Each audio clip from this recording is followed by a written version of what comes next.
আলহামদুলিল্লাহ অবশেষে আমাদের কাজ এক সাইডের হেড টাইমিং শেষ, এক নাম্বার সাইডের টাইমিং চলতেছে। তো মোটামুটি আমাদের কাজ শেষ পর্যায়ে, টাইমিং এর পরে তেলের হাওয়া ছাড়বো, মোবিল ডালবো, তারপরে ইনশাল্লাহ স্টার্ট দেবো। ইঞ্জিন ঘুরাইতেছে, ইঞ্জিন ঘুরাইয়া টাইমিং করতেছে।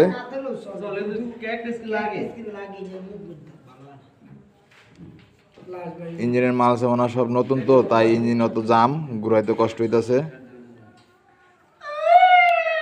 আর আমাদের মাঝে একজন প্রধান অতিথি আছে, তাকে একবার দেখাইছি, আর দেখাবো না, কারণ উনি একদিনের অতীত, 2-1 ঘন্টার জন্য আসছিল, তো ওনাকে আর দেখাবো না। কিন্তু উনি ক্যামেরার সামনে আসতে লজ্জা পায়।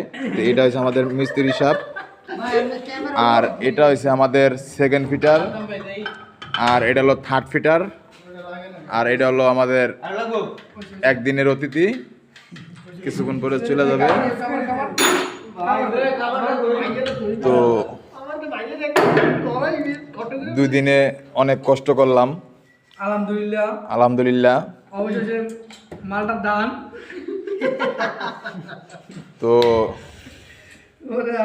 এটা হচ্ছে একটা ভণ্ড, রবিউল আলম, মানে আমার নামও আলম, তো ওনার রবিউল আলম, ওনারও একটা পুদলি।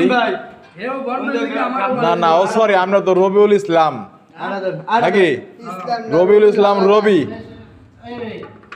তো যাই হোক, আমাদের আরেক সাইডও টাইমিং শেষ, হেড কভার লাগাইতেছে, এখন তেলের হাওয়া ছাড়াবে, চেম্বারে মোবিল ডালবো।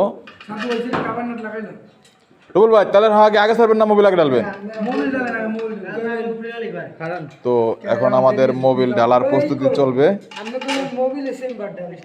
তো আমাদের ফিটার সাহেবেরা জাহাজে আসলে একটু তাদেরকে এক্সট্রা খাওয়ানো হয়। দুপুরে খাওয়াইছি গরুর মাংস, আর এখন হয়েছে কবুতরের মাংস। তারা রাত্রে খাবে কবুতরের মাংস, দুপুরে খাওয়াইছিলাম গরুর মাংস। আমার কাকা আজকে রাঁধতে নামাজের টাইমও পায় নাই। কাকা এখন একবার ভাত দুপুরে রাঁধছে, বিকাল একবার রাঁধছে, এখন আবার রাঁধতেছে, তরকারি রান্না শেষ, ডাল রান্না শেষ, এখন আবার ভাত বসাবে কাকার আজকে অনেক কষ্ট হয়েছে। আর এই যে আমাদের থার্ড ফিটার সিন্ডিকেট, ধর্মগঞ্জের সিন্ডিকেট, ওনাকে সবাই চিনা রাখেন। উনি যে কোনো ইঞ্জিনের কাজ করার জন্য ভালো দক্ষতা আছে ওনার। আপনার যেমন জাপান হিনো, তারপরে আপনার ওই কি জানি এসিয়ন, ইসুজি, মানে যে কোনো ধরনের ইঞ্জিন এরা মেরামত করে। যদি লাগে তো যোগাযোগ করবেন। এর নাম হচ্ছে রবিউল ইসলাম ফিটার। অবস্থা থাকে আর কথা